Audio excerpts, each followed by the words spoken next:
Bonjour à toutes et à tous et bienvenue dans cette newsletter, dans ce podcast spécifique sur la solidarité et l'engagement de nos collaborateurs chez le groupe AVC. Aujourd'hui, nous allons parler des associations de basket. Donc, je suis accompagné de mes deux collaboratrices et de moi-même. Nous sommes tous les trois dans une association de basket et nous allons parler ensemble du coup de la vie en entreprise et en même temps la vie dans une association sportive. Bonjour, je m'appelle Corinne, je suis assistante au service comptable chez AVC Intervention. Ça fait 13 ans que je travaille pour AVC Intervention. Avant, j'étais au service gardiennage.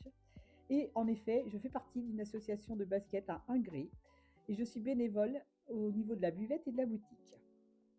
Aujourd'hui, je trouve que être bénévole dans un club, c'est très bien, mais nous n'en avons pas beaucoup, donc il faut vraiment les chouchouter le peu de bénévoles que nous avons. Et bien maintenant, je vais vous laisser ma collègue Audrey pour vous présenter son club de basket.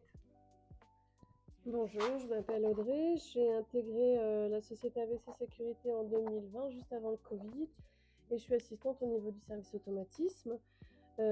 Comme mes deux collègues, effectivement, je fais partie d'un club de basket, celui de Chessy, depuis au moins 12 ou 15 ans, au début du début de mes enfants au basket. Et au fur et à mesure, on a pris de plus en plus de place au sein des bénévoles avec le plus grand plaisir.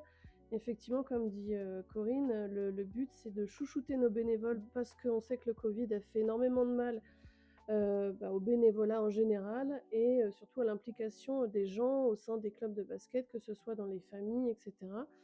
Et il faut recentrer ça et effectivement les chouchouter, c'est important. Parfait. Moi, je m'appelle Romain. Je suis le chargé de communication au sein du groupe AVC. Et je fais également partie d'une association, donc le club d'AS Cléry-Saint-André dans le sud de la Loire. Et je suis aussi également celui qui s'occupe des réseaux sociaux à Cléry-Saint-André, en faisant des vidéos et en présentant les joueurs et les différentes catégories. Alors, comment je suis devenue bénévole au club de basket d'Ingré? Tout a commencé par mon mari qui jouait en tant que joueur là-bas. Donc, un jour m'est venue l'idée d'ouvrir une buvette. J'ai commencé toute seule. Au jour d'aujourd'hui, nous sommes au moins une bonne vingtaine à faire la buvette. Nous avons beaucoup de parents. Oui, nous avons beaucoup de parents. Nous avons beaucoup d'équipes aussi, beaucoup d'équipes d'enfants et aussi beaucoup d'équipes d'adultes. Et puis après est arrivé mes deux enfants, donc Kevin, le premier qui a commencé le basket, et puis après Lucas, qui au jour d'aujourd'hui a 20 ans et qui joue en PNM. Nous avons la chance d'avoir des équipes en régional et en PNM. Nous avons beaucoup d'équipes jeunes auxquelles on essaye d'inculper le bénévolat, parce que le bénévolat, c'est pas juste une buvette ou c'est pas juste une boutique, ça inclut aussi l'étape de marque, l'arbitrage, et puis leur inculper des valeurs. Pour moi, le bénévolat, c'est donner des valeurs aux jeunes pour qu'ils puissent derrière, après, les retransmettre à leurs enfants.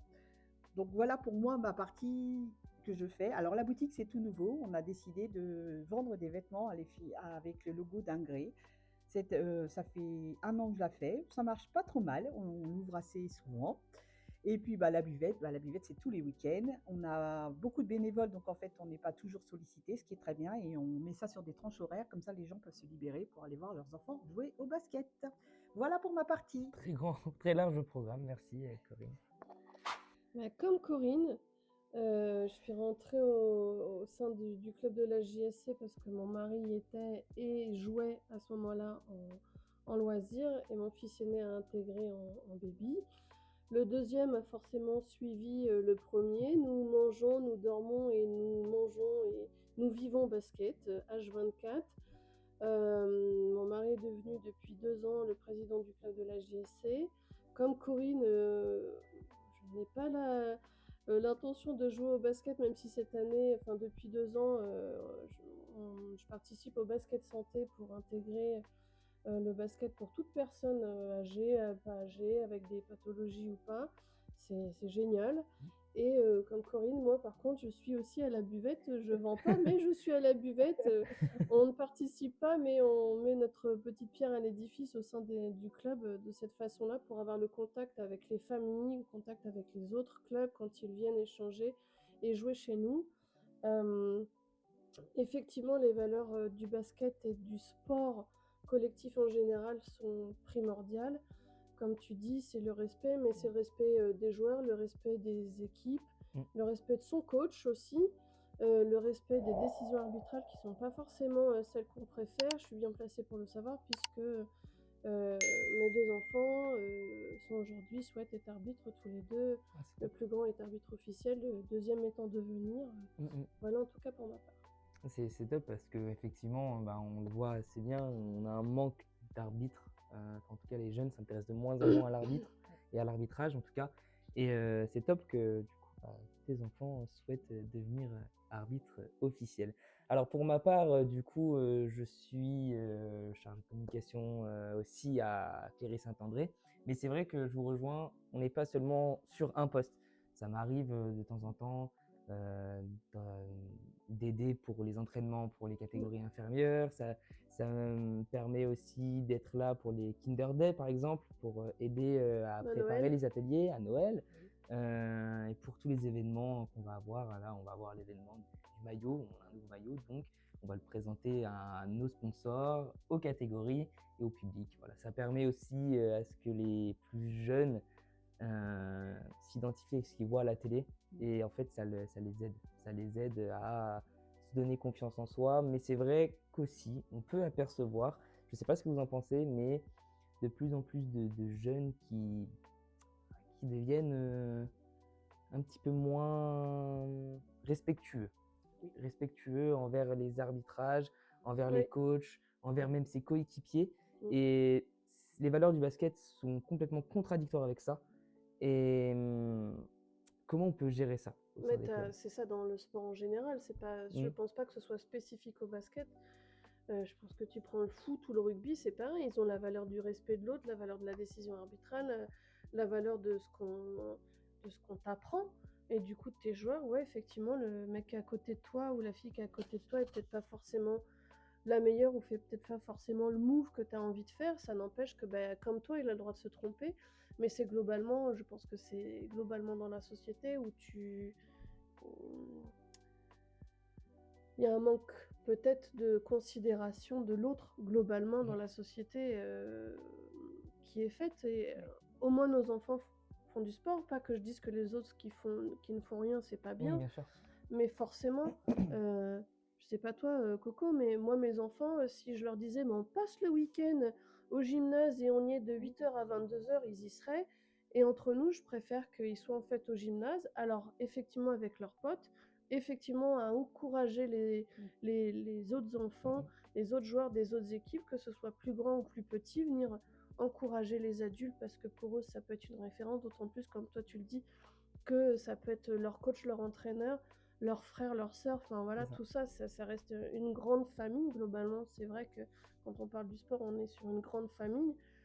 Mais moi, je préfère que mes enfants, ils passent 8 heures au gymnase, plutôt que de me dire, bah, ils passent 8 heures peut-être devant la console, ou 8 heures à faire un autre truc qui aurait pas peut-être les mêmes centres d'intérêt ou les mêmes valeurs en tout cas. Pour certains enfants, le basket à un gré est plus qu'un sport, c'est une passion.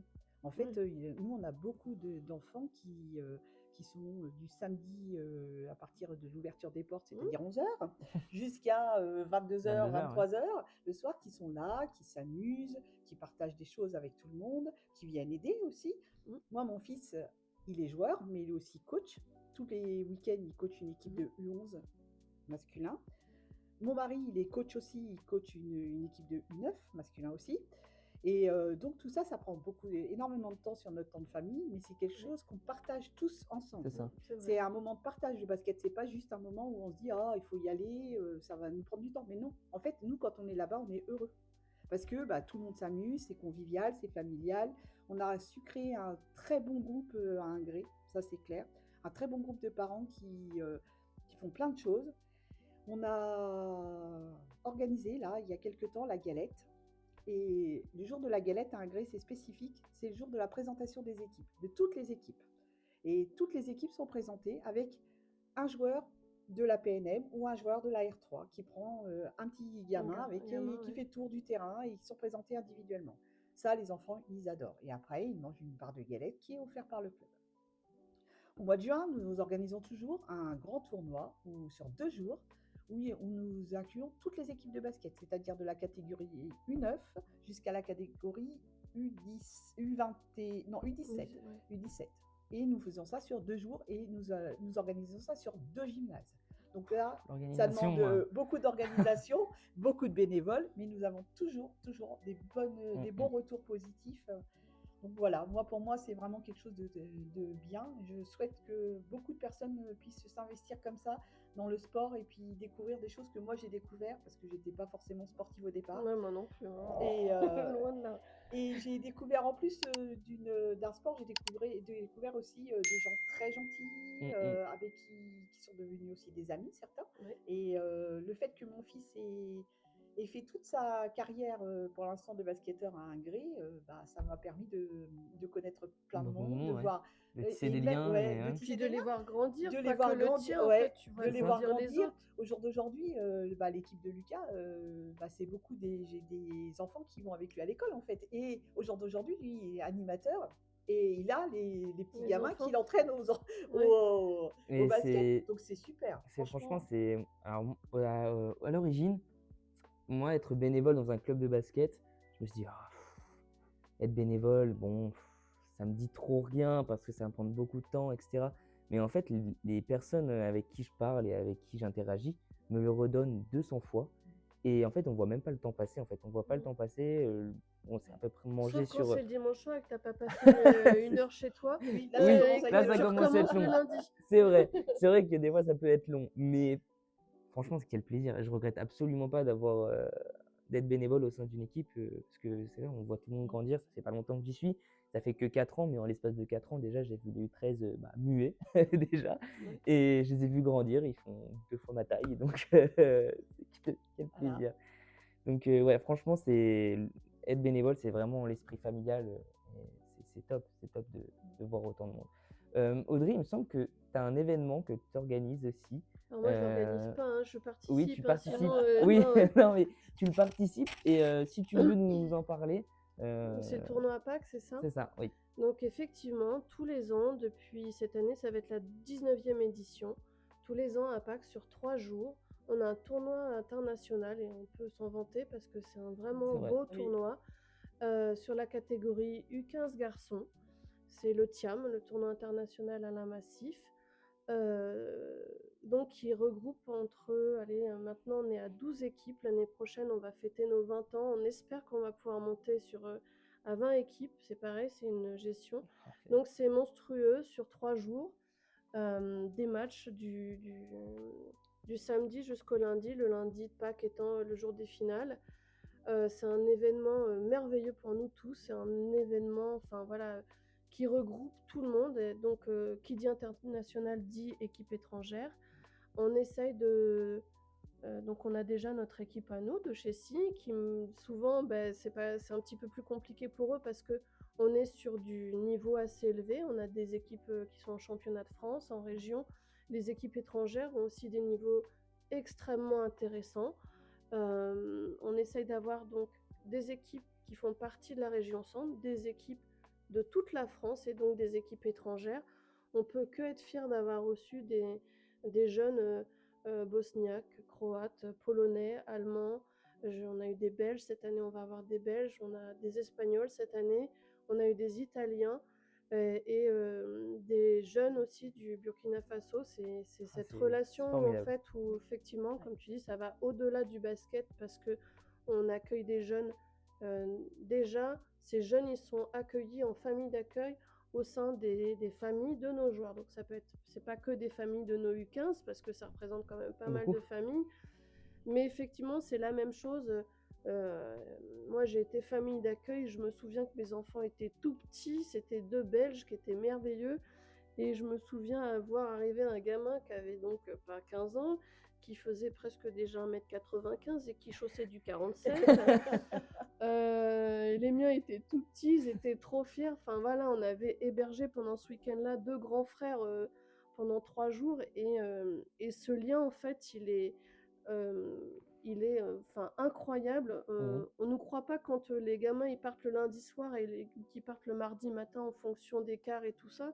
mais les gens pleurent en fait. Oui, parce qu'on a tissé, Bah, on enfin, vous avez s'attache, tissé C'est hein, un. on s'y exactement attache. ça, on Mm, mm. s'y attache, c'est assez fugace parce que 3 jours c'est assez court, mais on sait qu'on a des familles qui ont gardé des liens avec des jeunes joueurs et tout, voilà, c'est une vraie expérience aussi pour nos jeunes.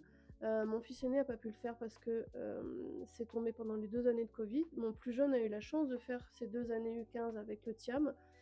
Et je crois que ce qui les marque, enfin de ce qu'ils m'en disent et ce que je vois, c'est on a joué contre une équipe étrangère et ils ont chanté la Marseillaise quoi. Ça Oui, joue, hein, oui. ça joue, c'est une étape. C'est beau. Les petits gamins qui Franchement. arrivent chez nous, c'est moi quand je serai grand, je vais aller faire le tien, mais il va y avoir la Marseillaise quoi, pour nous. C'est une belle fierté. C'est super beau. Franchement, Et on a eu la chance en 2025 de fêter les 80 ans du club. Je porte le sweat qui a été fait voilà, en montrera édition, quelques ouais, images un peu en plus. édition limitée pour cette année. Bah oui, c'est une grande chance, mais oui, le TIAM, c'est une Belle très belle organisation. organisation. Effectivement, on fait ça pour les U15 gars. On aimerait bien avoir la force de bénévoles pour le faire pour nos filles aussi, parce que faut pas oublier le secteur féminin. C'est ça. C'est important qu'on intègre tout le monde en tout cas et on intéresse tout le monde. Bien sûr. Et moi, je voudrais faire juste une petite parenthèse. Alors, à HSI, ils organisent le TIAM et nous avons le bonheur, chaque année, de faire partir les garçons. Et cette année, nous faisons partie une équipe de garçons et une équipe de filles aux États-Unis pour un voyage au niveau basket. Tout ça parce que nous avons un ancien joueur qui a joué à Hongrie, qui après a été joué à Orléans, qui s'appelait Corneille, qui a monté justement des stages en Amérique pour les équipes françaises. Donc n'importe quel club de basket s'y prend contact avec eux, peut organiser ça, il n'y a pas de souci. Donc je tiens quand même à faire une petite parenthèse sur ça. C'est un très beau voyage. Mon fils l'a fait pour la première fois l'année dernière, il est parti à Miami. Cette année, nous avons réussi à l'organiser pour les filles. Nous avons 21 filles qui partent là au mois d'avril et nous avons 12 garçons qui partent aussi au mois d'avril. Donc les filles partent à Miami, les garçons partent à Los Angeles cette année. C'est super beau. Pendant ce voyage-là, donc ils visitent, mais ils ont aussi un match de NBA. Ils ont la possibilité de faire la connaissance des joueurs de NBA, ce que mon fils a fait l'année dernière, et d'aller jouer sur leur playground, comme ils disent si bien, de jouer contre des Américains. Alors il faut savoir qu'ils jouent contre des équipes américaines niveau université, mais elles sont fortes, hein, parce ça que n'a rien à voir avec nos équipes ça n'a rien du à voir lycée. avec nous, hein. Donc chez eux c'est pas ça, hein. Donc ils sont des entraînements tous les jours, mais franchement c'est une belle expérience. Mon fils en a été ravi et il a trouvé que c'était vraiment spectaculaire. Et alors, petite question, est-ce qu'il reste de la place pour que je me mette dans une valise? Ah là ça va être compliqué, hein. C'est limité à 23 kilos. Ah non. À quelques kilos près. Ah, on aurait peut-être pu, mais bon, là, ça va être compliqué. Mais oui, je tenais à signaler que voilà, c'est une très belle expérience pour nos jeunes aussi. Eh bah, Voilà. parfait, merci beaucoup. Merci de cet échange, ça a été Merci à très toi. enrichissant. Ah, merci à Et toi. j'espère que ça a été enrichissant aussi pour vous de découvrir ces formidables portraits. On pense aussi à Christophe qui, lui, est au club de Nécotin. Donc, il n'a pas pu se libérer pour ce petit entretien, mais je lui dédierai bien sûr un entretien spécialisé pour qu'il en parle aussi. Voilà. Eh ben, merci bien. Merci à vous et puis à la Merci. prochaine. Merci beaucoup.